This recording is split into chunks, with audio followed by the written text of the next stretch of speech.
So in the old days, like I say, by this time we had VHF radio, and we all communicated on channel 14. But everybody else was listening. So we devised this code wheel, and it was a wheel inside a wheel that spun, and there were expressions. So if you were fishing at Soapstone at 20 fathoms... With a green hoochie.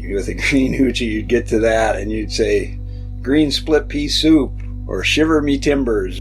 We were wanting to go back to the land and be more connected to the land. Live off the land, build our own houses. Drop out of the rat race. Exactly. Counterculture. And then we usually had long hair and wore non-conventional clothing. And I think, too, why maybe we were called the hippie fleet that year is we were all new to commercial fishing. And then there were the old traditional fishermen. Jim Lewis and people at the Cove. Well, of course I fished all year long. And in the wintertime, I just rod and reel fish for king salmon. In the summertime, I power trolls.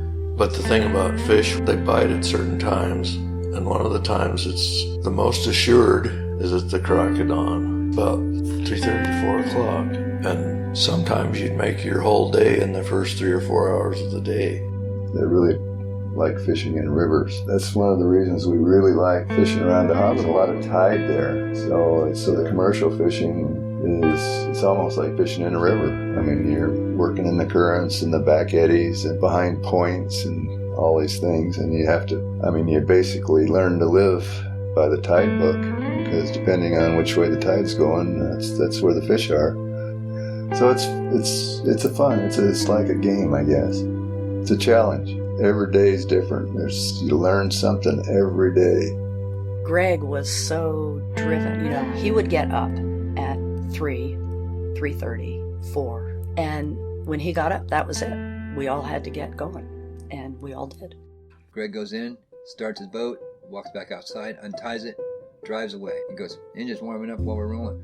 Fred, he'll go down there, he checked his engine meticulously, puts on knee pads, goes down in there, puts his headphones on, checks the water, checks the oil, goes down and writes it in the log, starts the engine up, lets it run for 5 minutes, kind of slowly puts out the dock. Just two very different dichotomies of how they lived and how they approach things, but it worked really well. It was hard work, and so I remember Kim and I, one time we got back in, and your arm just gets so sore. We were laying on the deck, and then all of a sudden a cloud moved in and started raining, and we didn't get up. We just laid there, and Greg just walked by with a blanket and threw it on us, and we just laid there. We were tired. But the glory days of the Hobbit Hole were when we were all very young and in our 20s. We were all dreamers. We were living the dream of dreams, living in the Alaska bush and being concerned for one another and really caring for one another and making all of that stuff work. And then I got pregnant and had Tyga. He grew up on my boat. He had a knife in his hand when he was 2 years old. Might have been a real dull knife, and, I let him poke at herring that came out of fish's bellies. But when he was 4 or 5, he actually pulled his first line of fish, hand-trolled it, hand-pulled it. He knew that I had carpal tunnel in both hands. He knew that I was having a really rough day. And he said, "I'll do that, Mommy." And by golly, he cranked that thing up. And, they always helped with the fish. That's how they both learned to count. They'd get a penny for every job, so every fish they'd move from a fish tub into the tank. So they learned to count really high. Then, the year Ryland was born, Bobo and I decided that we would fish together on his new boat. That was the biggest disaster of our life. I'm surprised that he's still alive. I remember the worst moment of all that summer. We were fishing humpies, which is just crazy hard work. And Tyga came out of the wheelhouse and said, "Ryland's awake, he's crying." Of course, I was going to get up and feed him and comfort him and bring him out and put him in the Johnny Jump Up or something. And Bobo just turned to me and said, "Keep pulling." And that was the moment when I'm really surprised he did not get a gaff hook through the side of his head. It just looked just like a humpy at that minute. And yeah, so we never tried fishing together again. Another story about Ryland. I think he was 7 or 8, and it was a heavy fog. And I told Ryland that he had to drive the boat with the radar. And he was saying, I can't do that.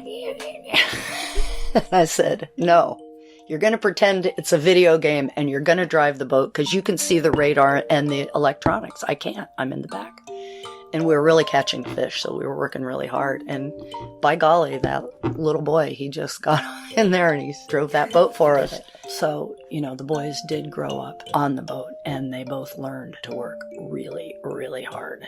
And they're 2 of the best fishermen in the fleet now. When we were fishing back then, the ocean was very different. We made our living in Cross Sound, and now there are very few fish here. The birds are dying off, the fish are different patterns, the melting of the glaciers, the global warming is having an incredibly harmful effect on this area. Start being aware. People don't believe in global warming. Half the people in this community don't believe that there's global warming or that, the overfishing is hurting the fish stocks. And we're predators. We catch a lot of fish and have forever. But we used to have a stronger fishing game. It's big, so how do you figure that out? It's going to take some of your generation to do it. The torch is being passed, and you guys going to have to do some figuring. What are the limits? I don't know. But when do you love something to death?